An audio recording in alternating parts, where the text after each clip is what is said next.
All. അപ്പോൾ ഇന്നൊരു cooking video ആണ് ഞാൻ ചെയ്യാൻ ആഗ്രഹിക്കുന്നത്. ഒരു പരിപ്പോടെ ഉണ്ടാക്കി നോക്കാമെന്ന് കരുതി. കുറേ ദിവസമായിട്ട് ഇങ്ങനെ ആഗ്രഹിക്കുന്നുണ്ട്, അപ്പോൾ സമയമൊന്നും കിട്ടാറില്ല. അപ്പോൾ ഇന്ന് എന്തായാലും ഒന്ന് ട്രൈ ചെയ്യാമെന്ന് കരുതി. അപ്പോൾ ഞങ്ങൾക്ക് ഇവിടെ പരിപ്പോടെ കിട്ടാറില്ല. കിട്ടുവാണെങ്കിൽ ഫ്രോസൺ ആണ് കിട്ടാറ്. അത് നമ്മൾ എയർ ഫ്രയറിനകത്ത് വെച്ച് ചൂടാക്കി അങ്ങനെയാണ് കഴിക്കാറ്. അപ്പോൾ ഒന്ന് ട്രൈ ചെയ്യാമെന്ന് കരുതി, നമുക്ക് വീട്ടിലുണ്ടാക്കി കഴിച്ചു നോക്കാമെന്ന് കരുതി. അപ്പോൾ എങ്ങനെയാണ് ഉണ്ടാക്കുന്നതെന്നൊക്കെ നിങ്ങൾക്ക് അറിയാം, പക്ഷെ ഞാൻ എൻ്റെ രീതിയിൽ എങ്ങനെയാണ് ഉണ്ടാക്കുന്നതെന്ന് കാണാം. അപ്പോൾ നമുക്ക് വീഡിയോയിലോട്ട് പോകാം. ഇതിലൂടെ എന്തായാലും ഞാൻ ഹോണസ്റ്റ് റിവ്യൂ ആയിരിക്കും പറയുന്നത്. എന്തായാലും നമുക്ക് ഏഴെണ്ണം കൊണ്ട് ടേസ്റ്റ് ചെയ്യിപ്പിക്കുക, സിജു ഇവിടെ ഇല്ലാത്തത് കാരണം.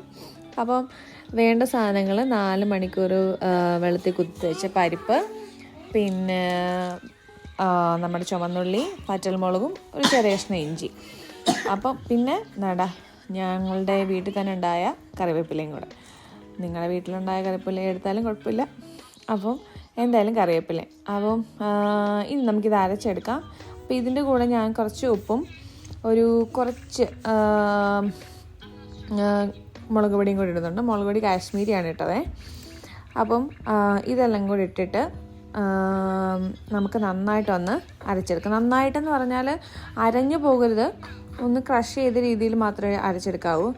അരച്ച് കിട്ടിയിട്ടുണ്ട്. ഇനിയും ബാക്കി ഇരിക്കുന്ന പരിപ്പും കൂടെ നന്നായിട്ടൊന്ന് ഈ പറഞ്ഞതുപോലെ തന്നെ അരച്ചെടുക്കാം. അരച്ചിട്ടതിന് ശേഷം നമുക്ക് ബാക്കി ഇത് രണ്ടും കൂടെ നന്നായിട്ടൊന്ന് മിക്സ് ചെയ്തെടുത്ത് നന്നായിട്ടൊന്ന് മിക്സ് ചെയ്യുക. അതിനുശേഷം ഉപ്പ് വേണമെങ്കിൽ നിങ്ങൾക്ക് ആഡ് ചെയ്ത് കൊടുക്കാം കേട്ടോ. ഉപ്പ് കുറവാണെങ്കിൽ ആഡ് ചെയ്ത് കൊടുക്കാം. നമ്മൾ ആദ്യം ആഡ് ചെയ്തായിരുന്നു, കുറവുണ്ടെങ്കിൽ ആഡ് ചെയ്ത് കൊടുക്കാം. അതിനുശേഷം നമുക്ക് ബോളായിട്ട് ഉരുട്ടി ഒരു പ്ലേറ്റിലേക്ക് ആക്കി വയ്ക്കാം. അപ്പോൾ ഞാൻ അത്യാവശ്യം ഒരു നല്ലൊരു വലിപ്പമുള്ളൊരു നെല്ലിക്കയുടെ ഒരു സൈസിൽ കിട്ടുന്നുണ്ട്. അപ്പം ഉരുട്ടിയതിന് ശേഷം ഞാൻ പാത്രത്തിലേക്ക് എണ്ണയൊക്കെ ഒഴിച്ച് ചൂടാക്കാൻ വെച്ചിട്ടുണ്ട്.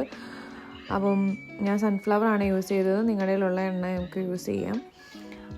സൺഫ്ലവറിനകത്തോട്ട് നമ്മൾ ചെറിയ എണ്ണയൊന്ന് ചൂടായെന്ന് നോക്കി അതിന് ശേഷം ഈ ഒരു ഭാഗത്തിന് പരത്തിയതിന് ശേഷം നമുക്ക് ഉണ്ടാക്കി നോക്കാം. എനിക്ക് അത്ര വലിയ എക്സ്പീരിയൻസ് പോരാ അത് കാരണം പൊടിഞ്ഞൊക്കെ പോകുന്നുണ്ടായിരുന്നു.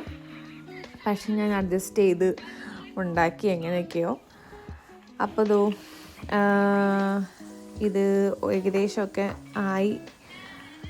ഫസ്റ്റ് സെക്ഷൻ അങ്ങനെ നമ്മൾ ചട്ടിയിലാക്കി. അപ്പോൾ അതിന് ശേഷം ബാക്കിയുള്ളതെല്ലാം കൂടെ ഒന്നുകൂടെ ഉരുട്ടി വെച്ചു. നന്നായിട്ട് ആവുന്നുണ്ട്. അതിന് ശേഷം ഒരു ചെറിയൊരു പാത്രത്തിൽ ഞാൻ ടിഷ്യൂ ഒക്കെ ഇട്ട് വെച്ചു കോരി എടുക്കാൻ വേണ്ടി. ഇത് നമുക്ക് തിരിച്ചിട്ട് നോക്കാം. തിരിച്ചിട്ടു. ഓൾമോസ്റ്റ് ആയിട്ടുണ്ട്. ആ ഭാഗം കൂടെ ഒന്നായിട്ട് നമുക്ക് കോരിയെടുക്കാം. 2 സൈഡും ഏകദേശം ആയിട്ടുണ്ട്. നമുക്ക് പാത്രത്തിലോട്ട് കോരിയെടുക്കാം. കുഴപ്പമില്ലാതെ ആയിട്ടുണ്ടെന്നാണ് എൻ്റെ ഒരു നിഗമനം. അപ്പം നമുക്ക് കഴിച്ചിട്ട് നോക്കാം എങ്ങനെയുണ്ടെന്ന്.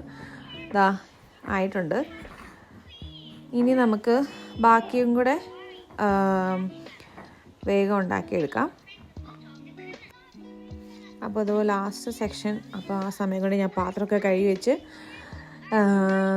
എല്ലാം റെഡിയായി. അപ്പം ഇതുകൂടെ ഉള്ളു കഴിഞ്ഞു. ഇനി നമുക്ക് എങ്ങനെയുണ്ടെന്ന് നോക്കാം. സംഭവം നല്ല ക്രിസ്പിയൊക്കെ ആയിട്ട് വന്നിട്ടുണ്ട്. എനിക്ക് കഴിച്ചപ്പോൾ തോന്നിയതെന്ന് വെച്ചാൽ കുറച്ചൊന്ന് സോഫ്റ്റ് ആവാനുള്ള പോലെ തോന്നി. എനിക്ക് അറിഞ്ഞുകൂടാ അതെന്താ അങ്ങനെ വന്നേന്ന്. നിങ്ങൾക്ക് അറിയാമെങ്കിൽ കമൻറ്റ് ചെയ്യാം.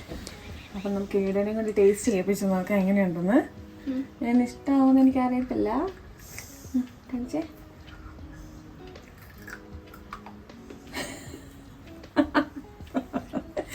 എങ്ങനെയുണ്ടായിരുന്നു കേട്ടോ? കൊള്ളാം. അപ്പോൾ ഏഴൻ്റെ റിയാക്ഷൻ കണ്ടപ്പോൾ നിങ്ങൾക്ക് കാര്യം മനസ്സിലായല്ലോ. കുറച്ച് ഹാർഡാണ്. അപ്പോൾ വീഡിയോ ഇഷ്ടമായെങ്കിൽ ലൈക്ക് ചെയ്യുക, ഷെയർ ചെയ്യുക, സബ്സ്ക്രൈബ് ചെയ്യുക. താങ്ക്